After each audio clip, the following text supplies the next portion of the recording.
Department of Psychiatry here at Brigham and Women's Hospital is a center for learning, for patient care, for research, right at the interface of brain and mind. At Brigham and Women's Hospital, psychiatry is medical psychiatry. We take a very medical approach to the field.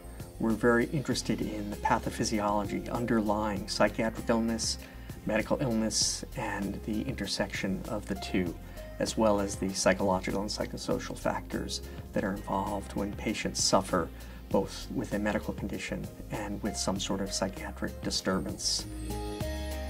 There's enormous breadth and depth to the medical psychiatry division within the hospital here at Brigham and Women's. We have enormous liaison interventions where many of our psychiatrists are intimately involved in the medical surgical specialty. We have psychiatrists collaborating or physically in all 14 of our large primary care centers associated with Brigham and Women's Hospital. Research has demonstrated that integrating mental health care into medical and surgical care has enormous upside. There's very good data to show that if you are able to provide good collaborative care for both the mental health and medical health of patients, you will not only improve the quality of that care, patient and staff satisfaction, but there's actually good data to say that we're improving the costs of the system, which is really a critical issue today.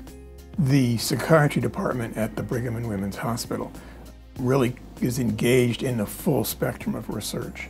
And it goes all the way from very clinically oriented studies of patient populations, intervention trials for new treatments, all the way to more basic research. And we have several functional imaging groups who are really examining the relationship between depression and medical illness by studying the pathways in the brain that regulate emotion and the perception of symptoms. At Brigham and Women's Hospital, we have a state-of-the-art functional and molecular neuroimaging program. This includes a newly renovated MRI research center. Using methods such as functional MRI scanning, we're able to not only map out neural circuit abnormalities that underlie symptom formation in psychiatric diseases, but we can also start to examine mechanisms for treatment responses. An example of some of the very exciting, innovative types of work we're doing has to do with the study of psychogenic non-epileptic seizures, a disorder in which patients have seizure-like activity but have no abnormal electrical activity on their EEG.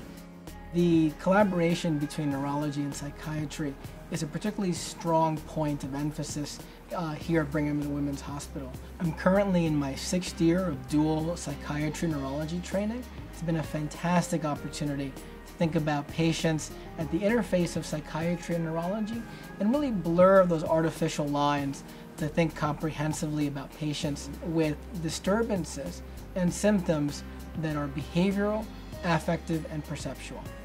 The Center for Brain Mind Medicine reflects the activity of both the departments of neurology and of psychiatry. It is an intensely multidisciplinary program. We aim to try to deeply understand our patients from multiple perspectives. We try to understand patients who have impairments in memory and attention, executive functions, perception, language, emotions, and behavior.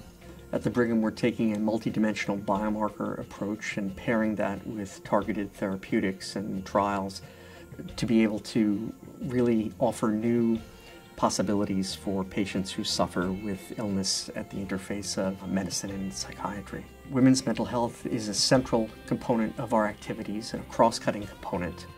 What's particularly innovative about women's mental health services at Brigham and Women's is the embedded nature of the services. We take into account the full biopsychosocial complexity of patients and work very closely with obstetricians, pediatricians, and women's health internists to provide very comprehensive diagnostic evaluations and care.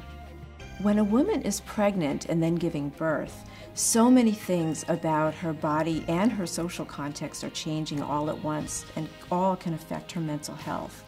We in the Women's Mental Health Division work carefully and thoroughly to take into account all of these factors in bringing a woman to the best mental health she can have. The neonatal intensive care unit at Brigham and Women's is an environment of very high stress. The mental health of parents whose babies are in neonatal intensive care units can be really compromised by all of the stress. We have psychiatrists and social workers who work very directly with the parents and with the nursing staff in the neonatal intensive care unit to understand and disentangle all of these stresses and support women's mental health. At Brigham and Women's Hospital, the amount of energy and dedication that goes into taking care of patients, to understanding their illnesses, to advancing the options for them is remarkable. I feel fortunate to be able to share that with our trainees, with our faculty, with the patients and families who we take care of, and it makes one hopeful that with increasing translational science and large amount of compassion as well, we can alleviate suffering and try to advance the understanding around these conditions.